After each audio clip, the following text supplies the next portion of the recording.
ಮೋದಿ ಮತ್ತು ಅಮಿತ್ ಶಾ ಈಗಾಗಲೇ ಬಿಜೆಪಿಯ ಕೇಂದ್ರ ಕಚೇರಿ ದೆಹಲಿಗೆ ಆಗಮಿಸಿದ್ದಾರೆ. ಅಲ್ಲಿ ಕೆಲವೇ ಹೊತ್ತಿನಲ್ಲಿ ಮೋದಿ ಕಾರ್ಯಕರ್ತರನ್ನ ಉದ್ದೇಶಿಸಿ ಮಾತನಾಡ್ತಾರೆ. ಬಂಗಾಳದ ಗೆಲುವು ಸಹಜವಾಗಿ ಬಿಜೆಪಿಗೆ ಹೊಸ ಒಂದು ಬೂಸ್ಟ್ ಕೊಟ್ಟಿದ್ರೆ ಅತ್ತ ಆಸಾಮಲ್ಲೂ ಕೂಡ ಬಿಜೆಪಿ ಗೆದ್ದಿದೆ, ಪುದುಚೇರಿಯಲ್ಲೂ ಕೂಡ ಸರ್ಕಾರವನ್ನು ರಚನೆ ಮಾಡ್ತಾ ಇದೆ. ಸಹಜವಾಗಿ ಕಾರ್ಯಕರ್ತರಿಗೆ ಒಂದು ಹೊಸ ಹುಮ್ಮಸ್ಸನ್ನು ಈಗ ಮೋದಿ ಮತ್ತು ಅಮಿತ್ ಶಾ ಇನ್ನಷ್ಟು ತುಂಬಿಸ್ತಾ ಇದ್ದಾರೆ. ಯಾಕಂದರೆ 5 ರಾಜ್ಯಗಳ ಚುನಾವಣೆಯಲ್ಲಿ 3 ರಾಜ್ಯದಲ್ಲಿ ಬಿಜೆಪಿ ಸರ್ಕಾರ ಮಾಡ್ತಾ ಇದೆ. ಕೇರಳದಲ್ಲಿ 3 ಸೀಟ್ಗಳನ್ನು ಗೆದ್ದಿದೆ, ಅಂದರೆ ಖಾತೆ ಆರಂಭ ಮಾಡಿದೆ.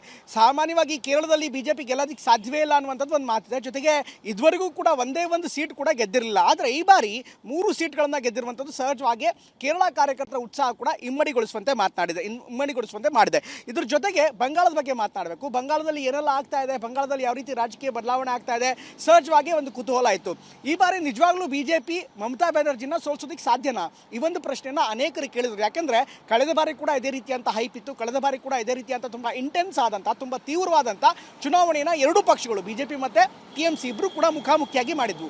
ಆದರೆ ಈ ಬಾರಿ ಅಂಥದ್ದೇ ಒಂದು ಸನ್ನಿವೇಶ ಬಂದಾಗ ಇಲ್ಲಿರುವಂಥ ಡೆಮೋಗ್ರಫಿಯನ್ನು ನೋಡ್ತಾ ಅಥವಾ ಇಲ್ಲಿರುವಂಥ ಟಿಎಂಸಿಯ ಸ್ಟ್ರಕ್ಚರನ್ನು ನೋಡ್ತಾ, ಜೊತೆಗೆ ಟಿಎಂಸಿಯ ಬ್ಯಾಕ್ಗ್ರೌಂಡನ್ನು ಮತ್ತು ಇಲ್ಲಿರುವಂಥ ತಳಮಟ್ಟದ ನೆಟ್ವರ್ಕನ್ನು ನೋಡ್ತಾ ಬಿಜೆಪಿ ಗೆಲುವು ಸಾಧ್ಯನಾ ಅನ್ನುವಂಥದ್ದು ಒಂದು ಪ್ರಶ್ನೆ ಇದೆ.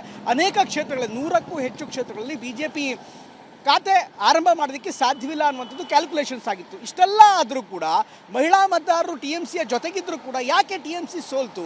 ಅನೇಕ ಉಡುಗೊರೆಯನ್ನು ಮಮತಾ ಬ್ಯಾನರ್ಜಿ ಕೊಟ್ಟಿದ್ರು, ಅನೇಕ ಉಡುಗೊರೆಯನ್ನು ಮಹಿಳೆಯರಿಗಾಗೇ ನೀಡಿದ್ರು, ಅನೇಕ ಮಹಿಳೆಯರಿಗೆ 2500 ರೂಪಾಯಿ ಜೊತೆಗೆ ಬೇರೆ ಬೇರೆ ರೀತಿಯಂಥ ಸ್ಕೀಮ್ಗಳನ್ನು ಹಾಕಿದ್ರು. ವೆಲ್ಫೇರ್ ಸ್ಕೀಮ್ಗಳು ಕೂಡ ಸಕ್ಸಸ್ ಆಗಿದ್ವು.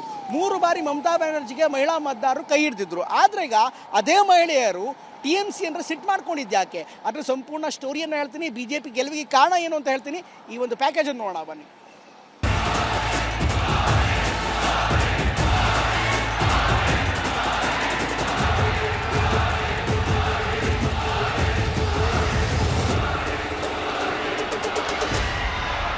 ಬಂಗಾಳದ ಬಿಜೆಪಿ ಕಚೇರಿಯಲ್ಲಿ ಈಗ ಹಬ್ಬದ ವಾತಾವರಣ.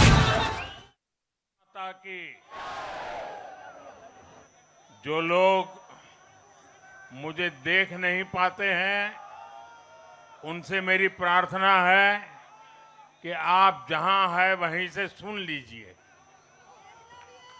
किसी को आगे पीछे करने के चक्कर में मत पड़िए। भारत माता की, भारत माता की। आज का ये दिन ऐतिहासिक है, अभूतपूर्व है। जब वर्षों की साधना सिद्धि में बदलती है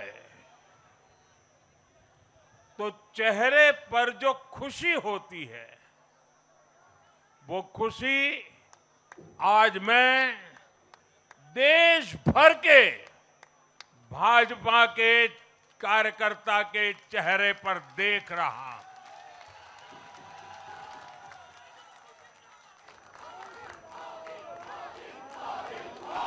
मोदी मोदी मोदी, आप वो तस्वीर नीचे रखिए, पीछे लोगों को परेशानी हो रही, नीचे रखिए, नीचे रखिए।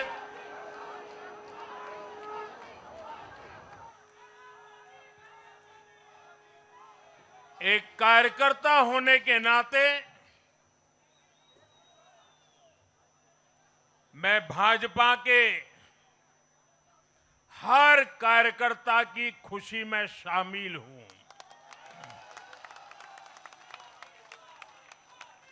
साथियों, आज का ये दिवस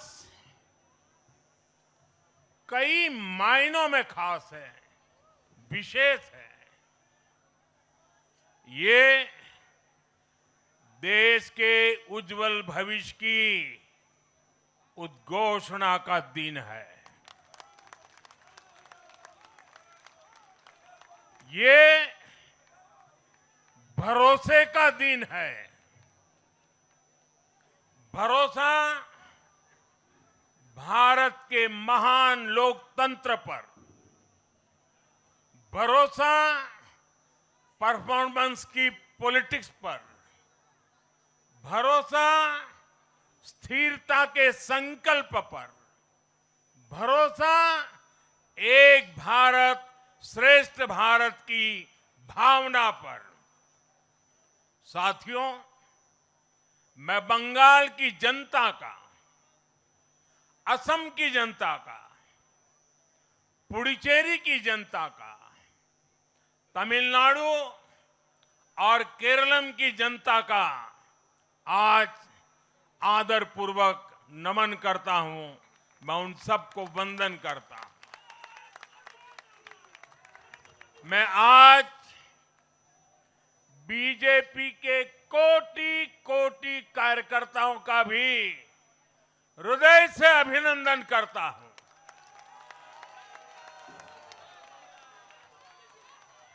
भाजपा के हर छोटे बड़े कार्यकर्ता ने एक बार फिर से कमाल कर दिया है, कमल खिला दिया है।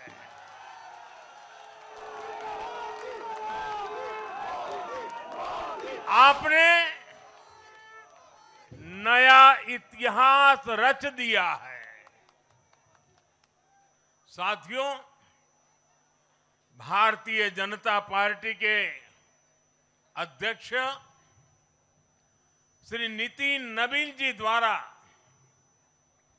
अध्यक्ष पद संभालने के बाद ये पहले विधानसभा चुनाव थे। इन चुनावों में पार्टी कार्यकर्ताओं का, हर कार्यकर्ता को उनका जो मार्गदर्शन मिला, वो मार्गदर्शन इस विजय में बहुमूल्य रहा है।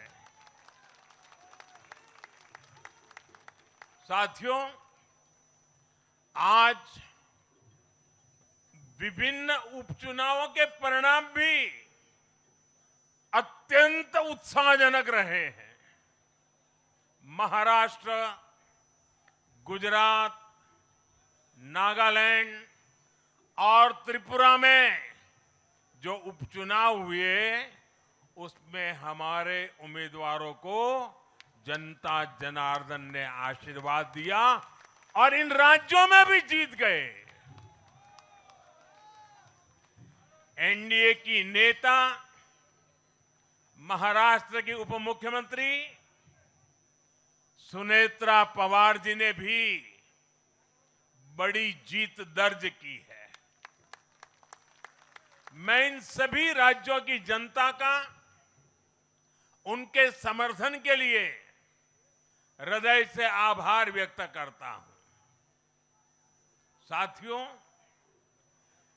जय पराजय लोकतंत्र और चुनावी राजनीति का एक स्वाभाविक हिस्सा होता है, लेकिन 5 प्रदेशों की जनता ने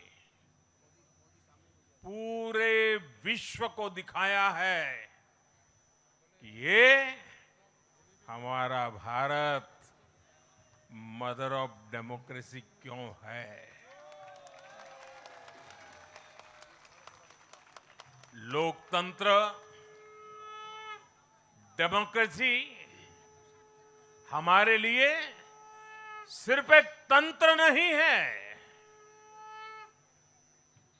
ये हमारी रगों में दौड़ता हुआ संस्कार है। ये हमारी रगों की संस्कार सरिता है। और आज सिर्फ भारत का लोकतंत्र ही नहीं जीता है, आज भारत का संविधान भी जीता है।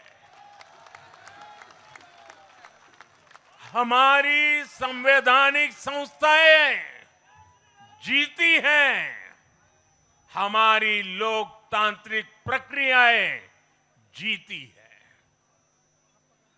पश्चिम बंगाल में करीब 93% मतदान होना अपने आप में ऐतिहासिक रहा है।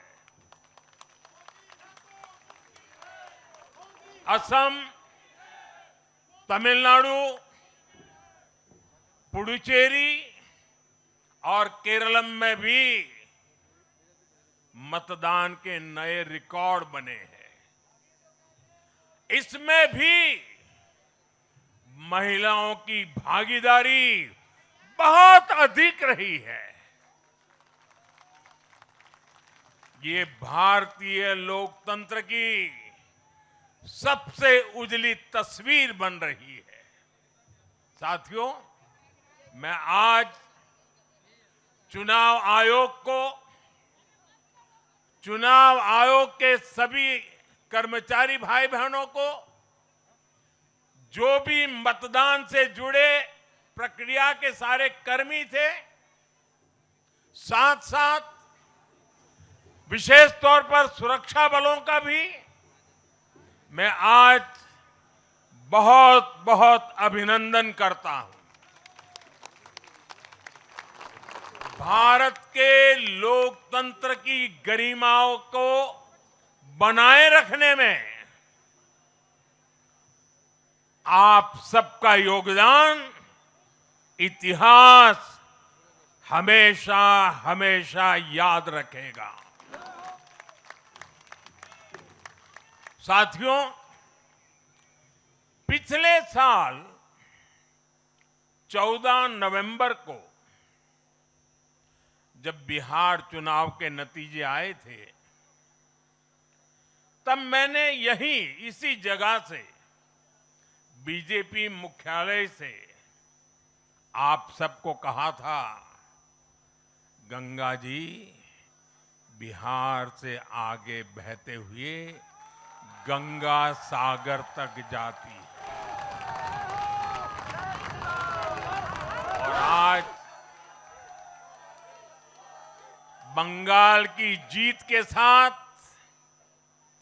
गंगोत्री से लेकर गंगा सागर तक कमल ही कमल खिला हुआ है। उत्तराखंड, उत्तर प्रदेश, बिहार और अब पश्चिम बंगाल आज मां गंगा के इर्द गिर्द बसे इन राज्यों में बीजेपी एनडीए सरकार है। साथियों, 2013 में जब भारतीय जनता पार्टी ने मुझे प्रधानमंत्री के उम्मीदवार के रूप में भी काम दिया और जब मैं काशी में अपना नामांकन भरने गया था और पत्रकारों ने मुझे घेर लिया, तो स्वाभाविक रूप से मेरे हृदय से एक ध्वनि निकली थी और मैंने कहा था कि न मैं आया हूं, न मुझे किसी ने भेजा है, मां गंगा ने मुझे बुलाया है।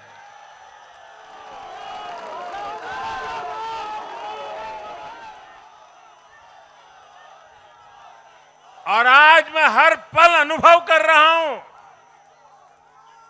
कि मां गंगा के आशीर्वाद निरंतर हम सब पर अपनी कृपा बरसा रहे हैं। साथियों, गंगा जी के साथ साथ ब्रह्मपुत्र का भी हम पर बहुत आशीर्वाद रहा है। मां कामाख्या का आशीर्वाद रहा है। असम की जनता ने लगातार तीसरी बार बीजेपी एनडीए पर भरोसा किया है। हैट्रिक, तीसरी बार।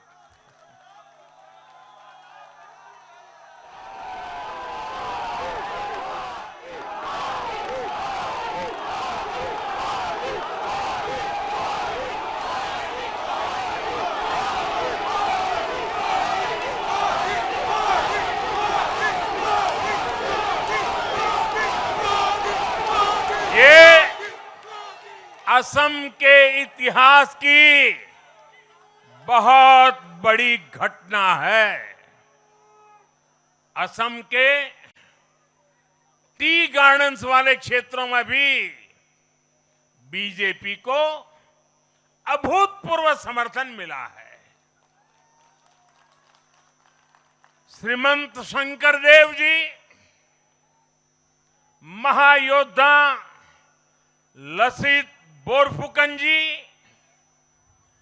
बोडोफा उपेंद्रनाथ ब्रह्मा जी, भूपेन हजारिका जी, ऐसे अनेक महान व्यक्तित्वों से प्रेरणा लेते हुए असम अपने विकास की रफ्तार अब और बढ़ाएगा।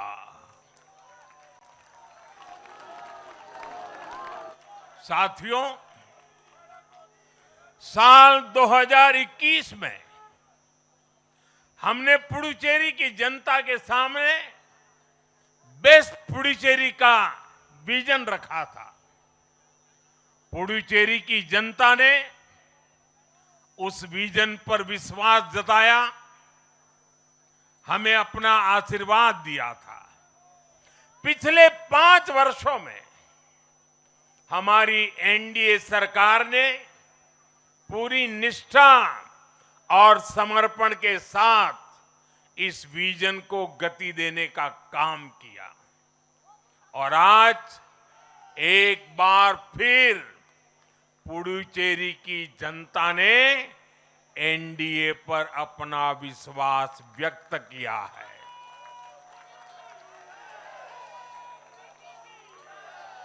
मैं पुडुचेरी के युवाओं को, मेहनती फिशरमैन साथियों को भी विश्वास दिलाता हूं, एनडीए सरकार आपके उज्जवल भविष्य के लिए निरंतर काम करती रहेगी।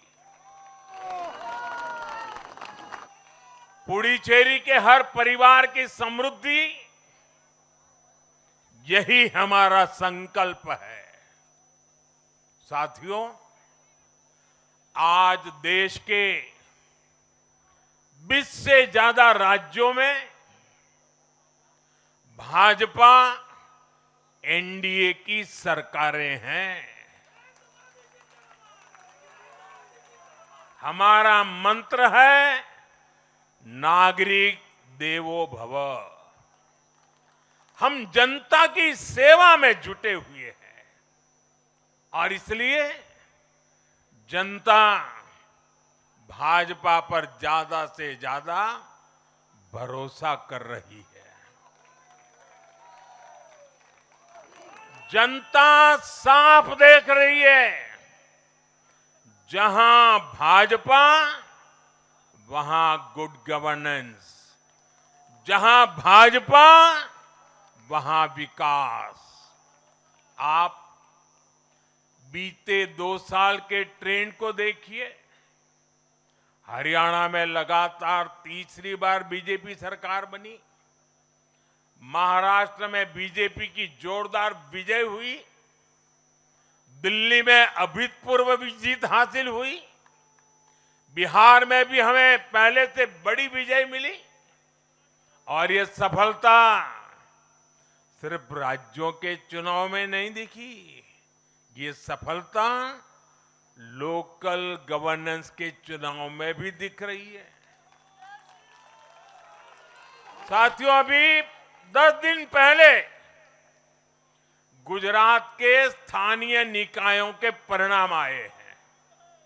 वहां बीजेपी 2.5-3 दशक से जनता की सेवा निरंतर कर रही है और हर चुनाव में जनता बीजेपी को आशीर्वाद के नए रिकॉर्ड बना रही है।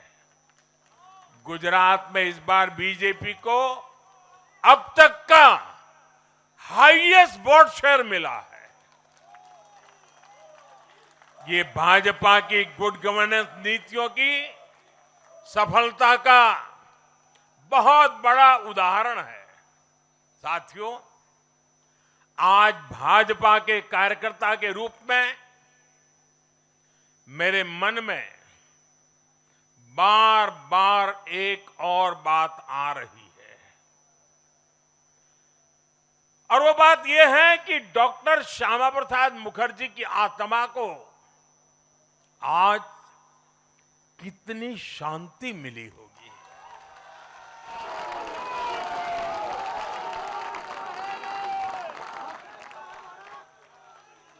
उन्होंने 1951 में जनसंघ की स्थापना करके प्रत्येक कार्यकर्ता को संदेश दिया था कि देश के लिए जीना है और देश के लिए मरना है। उन्होंने अपने जीवन से साबित किया कि राष्ट्र सर्वोपरि का मंत्र लेकर चलने वाले अपना जीवन देने में एक पल का भी संकोच नहीं करते। साथियों, डॉक्टर मुखर्जी ने पश्चिम बंगाल को भारत का हिस्सा बनाए रखने के लिए एक बड़ी लड़ाई लड़ी थी। उन्होंने जिस सशक्त और समृद्ध बंगाल का सपना देखा था, वो सपना कई दशकों से पूरा होने का इंतजार कर रहा था। आज 4 मई 2026 को बंगाल की जनता ने हम भाजपा कार्यकर्ताओं को वो अवसर दिया है।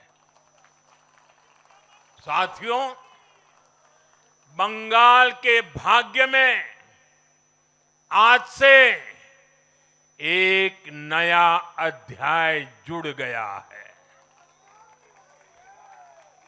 आज से बंगाल भय मुक्त हुआ है। विकास के भरोसे से युक्त हुआ है। বাংলায় পরিবর্তন হয়ে গেছে।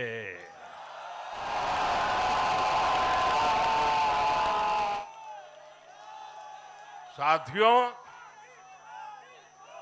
इस जीत के साथ साथ वंदे मातरम के 150वें वर्ष में भारत माता को और ऋषि बंकिम जी को बंगाल के लोगों ने अपना सादर नमन प्रेषित किया है। योगीराज श्री अरविंदो को भी मतदाताओं ने ऐतिहासिक श्रद्धांजलि दी है। साथियों, बंगाल में हमारे कितने ही कार्यकर्ताओं ने अपना जीवन इस जीत के लिए समर्पित किया है। भाजपा की कितनी महिला कार्यकर्ताओं को तमाम अत्याचार सहने पड़े हैं। आप कल्पना नहीं कर सकते कि केरल में और बंगाल में भाजपा के हर कार्यकर्ता को कितनी मुसीबतें झेलनी पड़ी है, उन पर कितने जुल्म हुए हैं, कितने अत्याचार हुए हैं। मैं आज बंगाल में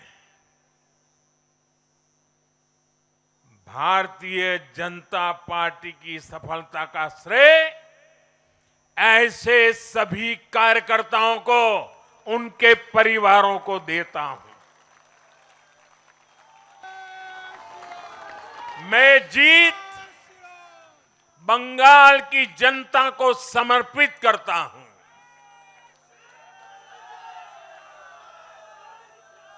साथियों, अभी 4 मई की यह शाम भले ही ढल रही हो, लेकिन बंगाल की पावन धरा पर आज एक नया सूर्योदय हुआ है।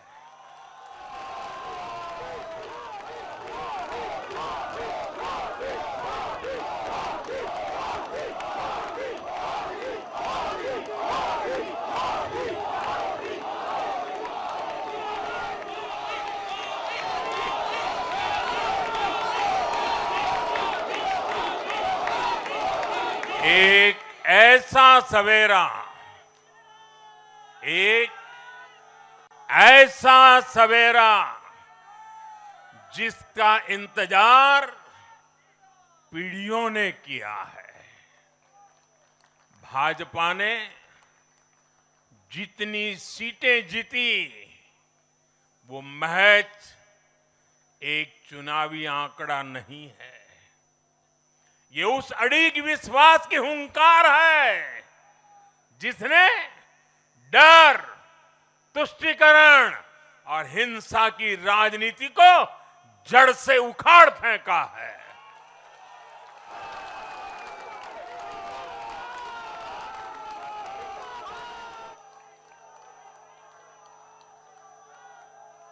साथियों,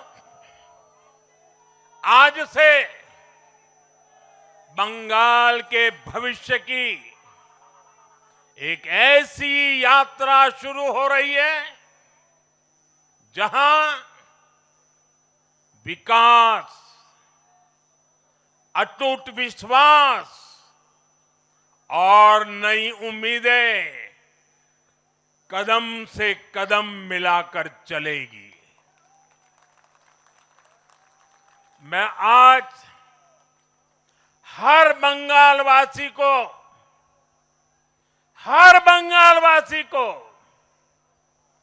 भरोसा देता हूं,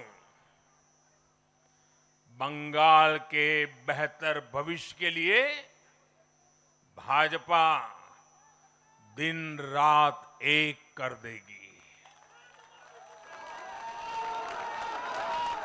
बंगाल में अब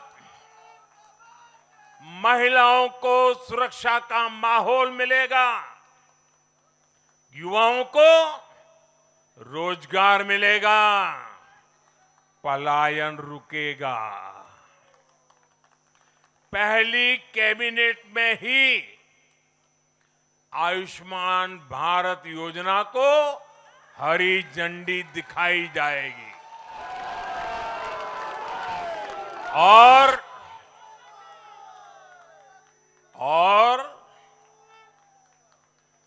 घुसपैठियों के खिलाफ भी सख्त से सख्त कार्रवाई होगी।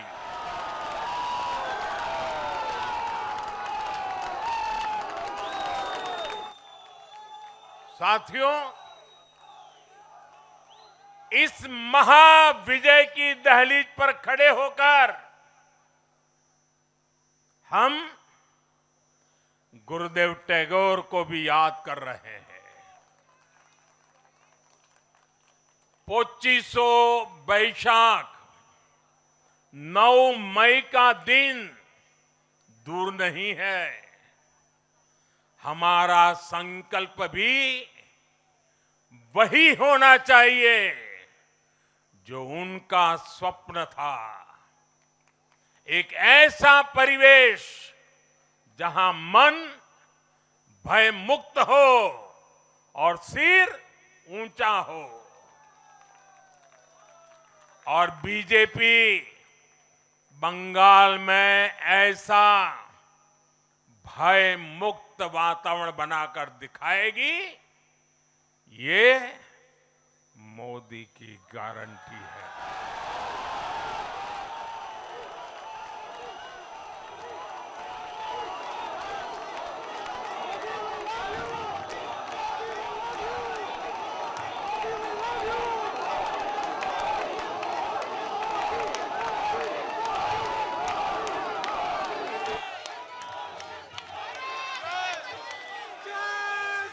साथियों,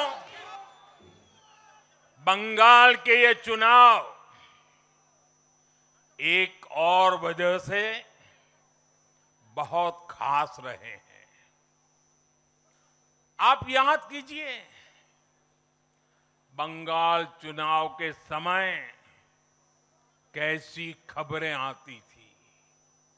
हिंसा, डर और निर्दोष लोगों की मौतें। लेकिन इस बार पूरे देश ने एक नई खबर सुनी। पश्चिम बंगाल में शांतिपूर्ण मतदान हुआ।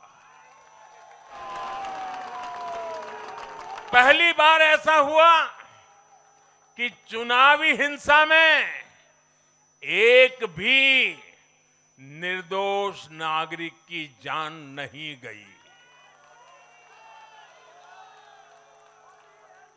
लोकतंत्र के इस महापर्व में बंदूक की आवाज नहीं, जनता जनार्दन की आवाज गूंजी।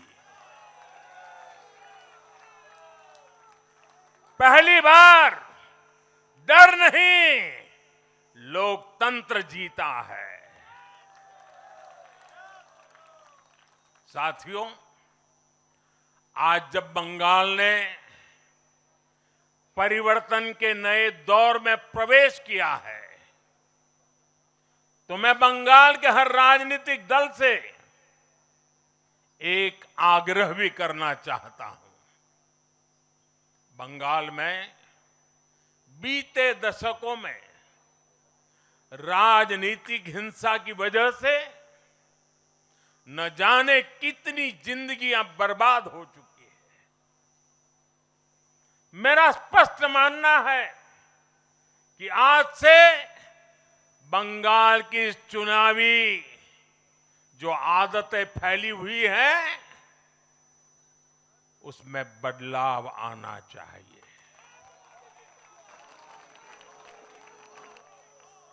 आज जब भाजपा जीती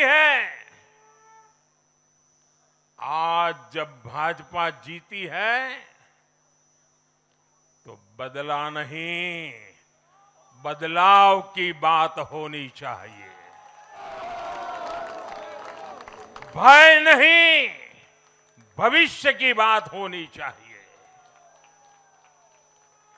मेरी सभी राजनीतिक दलों के कार्यकर्ताओं से अपील है, आइए हिंसा के इस अंतहीन चक्र को हमेशा के लिए खत्म करें।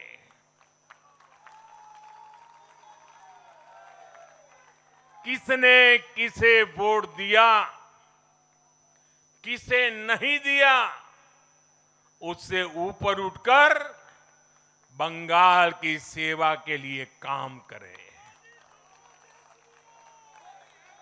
साथियों, इन राज्यों में चुनाव और उसके नतीजों की राजनीतिक एक्सपर्ट्स अपने अपने तरीके से समीक्षा कर रहे हैं, लेकिन इन नतीजों की एक और बहुत अहम बात है, इनकी टाइमिंग। आप देख रहे हैं कि जब इन राज्यों में जनता वोट डाल रही थी, तो इसी दौरान विश्व में क्या कुछ नहीं चल रहा था। जगह जगह युद्ध के सायरन बज रहे थे, अस्थिरता और अराजकता का माहौल रहा, वैश्विक अर्थव्यवस्थाएं संकट में दिखी, और उस दौरान भारत का जन जन स्थिरता के लिए वोट दे रहा था। साथियों, आज पश्चिमी एशिया में चल रहे संकट का पूरे विश्व पर बुरा असर पड़ा है, लेकिन भारत पूरे सामर्थ्य से इस संकट का सामना कर रहा है। इस चुनाव परिणाम ने भी दिखाया है कि भारत इस चुनौती में भी एकजुट है, एक मत है, एक लक्ष्य से संकल्पित है, और वो लक्ष्य है विकसित भारत। विकसित भारत का लक्ष्य लेकर के हम निकले हैं। साथियों, विकसित भारत के संकल्प की सिद्धि में पूर्वोदय का बहुत बड़ा महत्व है। जब भारत समृद्ध था, आर्थिक, राजनीतिक और सांस्कृतिक सामर्थ्य के चरम पर था, तो उसके 3 मजबूत स्तंभ थे।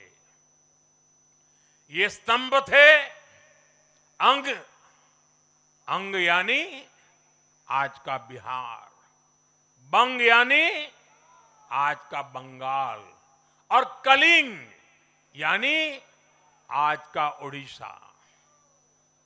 कलिंग उस समय हिंद महासागर के समुद्री व्यापार का एक छत्र सम्राट था।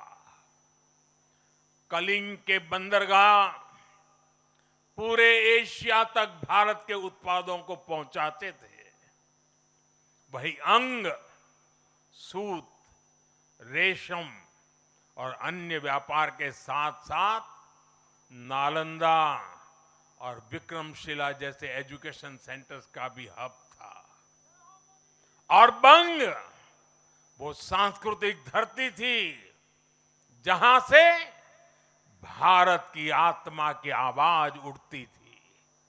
साथियों, गुलामी के कालखंड में जैसे जैसे समृद्ध भारत के मजबूत पिलर कमजोर होते गए, भारत का सामर्थ्य भी क्षीण होता गया। इसलिए विकसित भारत के निर्माण के लिए इन तीनों स्तंभों का फिर से मजबूत होना बहुत आवश्यक है। और मुझे बहुत गर्व है कि अंग, बंग और कलिंग ने इस महाअभियान के लिए बीजेपी को चुन लिया है, एनडीए पर भरोसा किया है। साथियों, विकसित भारत के निर्माण का एक और महत्वपूर्ण पिलर भारत की नारी शक्ति है। नारी शक्ति अब विकसित भारत के निर्माण में तेजी से आगे बढ़ रही है। लेकिन नारी शक्ति की इस रफ्तार को कांग्रेस और उसके सहयोगियों ने कुछ दिन पहले रोकने का काम किया है। इन नारी विरोधी दलों ने संसद में नारी शक्ति वंदन संशोधन को पास नहीं होने दिया, और इसलिए मैंने कुछ दिन पहले कहा भी था कि महिलाओं के आरक्षण का विरोध करने वाले ऐसे दलों को महिलाओं का आक्रोश झेलना पड़ेगा। आज कांग्रेस, टीएमसी और डीएमके को बहनों बेटियों ने सजा दी है। केरलम में लेफ्ट के 10 सालों के कुशासन का फायदा कांग्रेस को जरूर मिला है, लेकिन मुझे विश्वास है केरलम की बहनें भी अगले चुनावों में कांग्रेस को जरूर सबक सिखाएगी। साथियों, जिस समाजवादी पार्टी ने संसद में महिला आरक्षण को रोका है, उसे भी यूपी की महिलाओं का आक्रोश सहना पड़ेगा। महिला विरोधी समाजवादी पार्टी कुछ भी करके अपने पाप को कभी धुल नहीं पाएगी। साथियों, आज हम भारत की राजनीति में एक और बड़ा बदलाव देख रहे हैं। आज पूरे देश में एक भी राज्य ऐसा नहीं है जहां कम्युनिस्ट पार्टी की सरकार हो।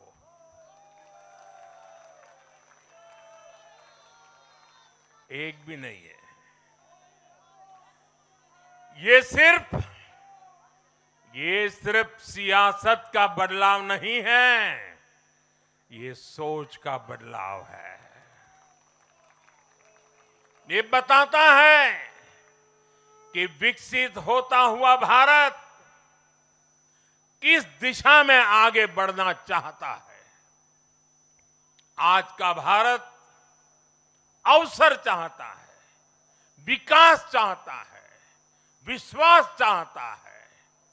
आज का भारत प्रगति चाहता है, स्थिरता चाहता है। और आज का भारत ऐसी राजनीति चाहता है जो देश को आगे बढ़ाए। लेकिन साथियों, दुर्भाग्य से आज की कांग्रेस बिल्कुल विपरीत दिशा में चल पड़ी है। ऐसे समय में जब पूरा देश कम्युनिज्म से किनारा कर चुका है, कांग्रेस उसी विचारधारा को अपनाने में लगी है जिसे देश ने ठुकरा दिया है। जो माओवाद जंगलों में समाप्त हो रहा है, वो अब कांग्रेस में अपनी जड़ें मजबूत कर चुका है। और इसलिए कांग्रेस अर्बन नक्सलियों का गिरोह बनती जा रही है। कांग्रेस को एक बात नहीं भूलनी चाहिए, जिस विचार को जनता ने ठुकराया, उसे जो अपनाएगा जनता उसे भी ठुकराएगी। साथियों, आज देश का हर राज्य भी एक दूसरे से लड़कर नहीं, एक दूसरे के साथ मिलकर आगे बढ़ना चाहता है। इन चुनावों ने इस संदेश को भी बहुत स्पष्ट किया है। बंगाल, तमिलनाडु और केरल में जिन 3 सरकारों को जनता ने सत्ता से बाहर किया, उनकी एक समान पहचान थी, विभाजन की राजनीति। यही उनकी पहचान थी। उनकी राजनीति जोड़ने की नहीं, तोड़ने की थी। कभी भाषा के नाम पर विवाद खड़ा किया गया, कभी खाने पीने की आदतों को लेकर समाज को बांटने की कोशिश हुई, और कभी अपने ही देश के लोगों को बाहरी तक कहा गया। लेकिन भारत की जनता ने इस राजनीति को साफ जवाब दिया है। देश ने बता दिया है कि उसे विवाद नहीं, विकास चाहिए, विभाजन नहीं, विश्वास चाहिए।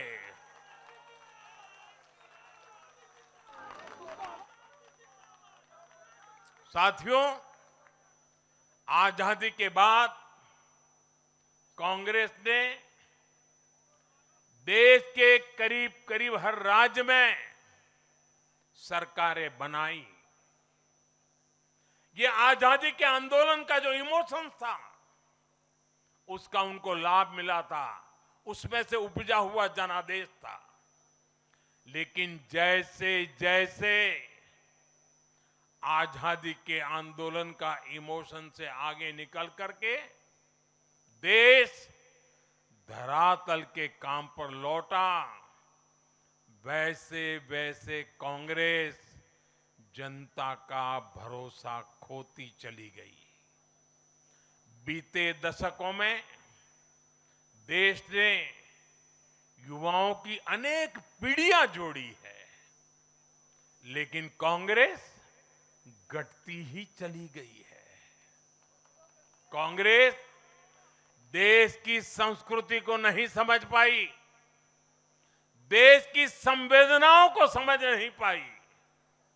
कांग्रेस एस्पिरेशंस की राजनीति जानती ही नहीं है। साथियों, बीजेपी के लिए भारत और भारतीयता के भाव से बड़ा और कुछ भी नहीं है। हमारे लिए भारत सब कुछ है, भारतीयता सब कुछ है। और बीजेपी सिर्फ नेशनल पार्टी है, इतना ही नहीं है, ये रीजनल एस्पिरेशन से नेशनल एम्बिशंस को पूरा करने वाली पार्टी है।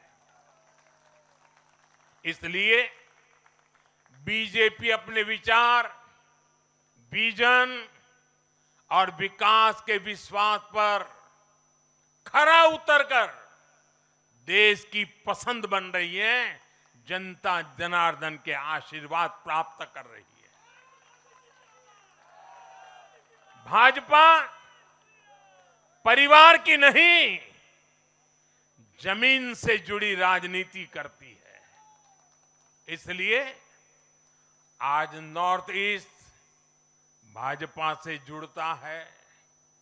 इसलिए आज पूरा आदिवासी अंचल बीजेपी को इतना प्रचंड जनादेश दे रहा है।